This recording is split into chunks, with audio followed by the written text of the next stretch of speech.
All right, today we're diving into a really powerful piece of writing.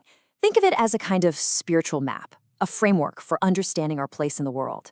And what's really interesting is that this journey, it doesn't start with us. It starts with something that's already there.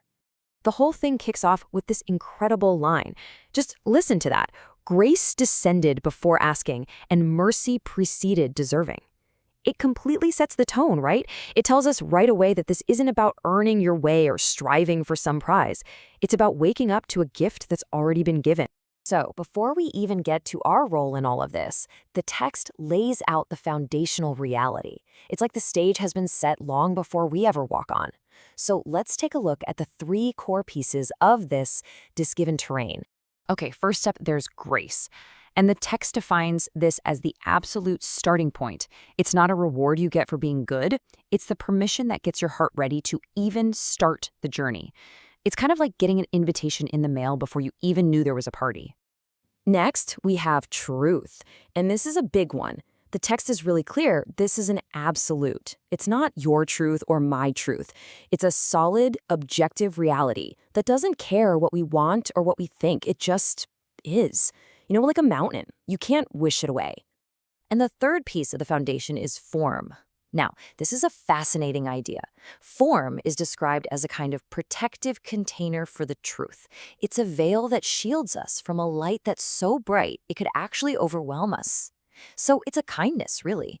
But here's the catch. It's also a test for people who might start worshiping the container instead of what's actually inside it. Okay, so we've got the given reality, grace, truth, and form.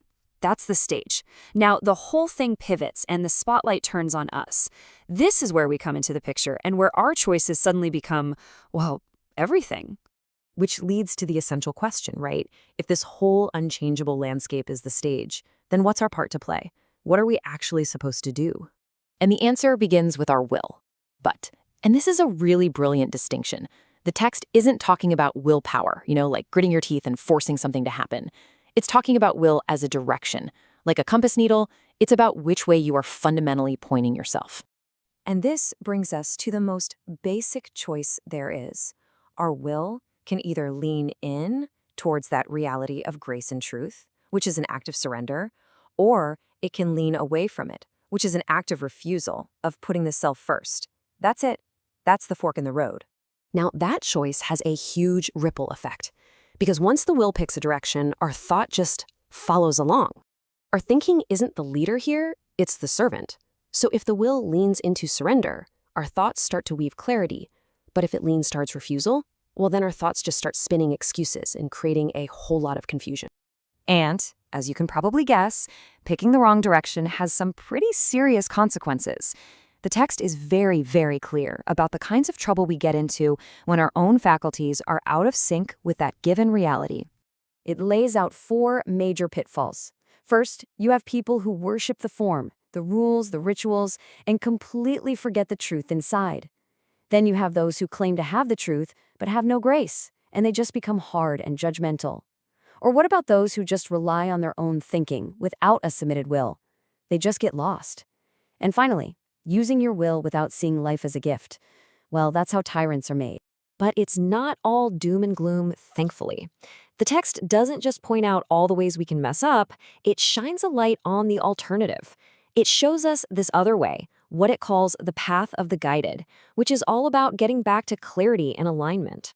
So, what does this positive path look like? It's all about harmony. It's about getting our inner world to line up with that foundational reality we talked about earlier.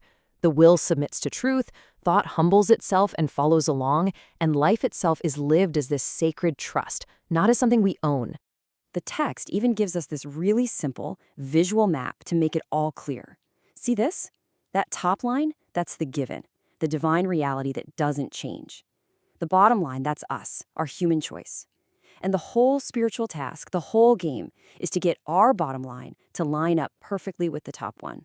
So what happens when we actually do it? When that alignment is finally achieved? Where does this path actually lead? This brings us to the destination, to what the text calls the dawn of understanding. And this line right here marks a huge shift. The payoff for this whole journey isn't just knowing more stuff in your head. It's a deeper kind of knowing that dawns in the heart. It's an experience that totally transforms you. It doesn't just inform you. So if we go back to our little map, we can now see the whole thing. A third line appears, and it flows directly from the alignment of the first two. This is the result, the fruit of the journey. It starts with understanding, which then ripens into wisdom, which leads to peace and finally to completion. So what are these fruits? Well, wisdom isn't about being clever. It's the ability to see everything in its proper place and to know when enough is enough. Peace isn't just being quiet. It's that deep calm that settles over you when you finally stop fighting with reality. And completion? Well, that's it. That's fulfilling your ultimate purpose. It's the true end of the journey. And the text ends not with a statement, but with a kind of prayer, which I think we can reframe as one last, really provocative question for ourselves. Now that we've seen this whole map laid out, from grace all the way to completion, what would happen if we, too, genuinely asked to be put back on this path of surrender and trust? What would change in our own lives if we decided to start that journey today?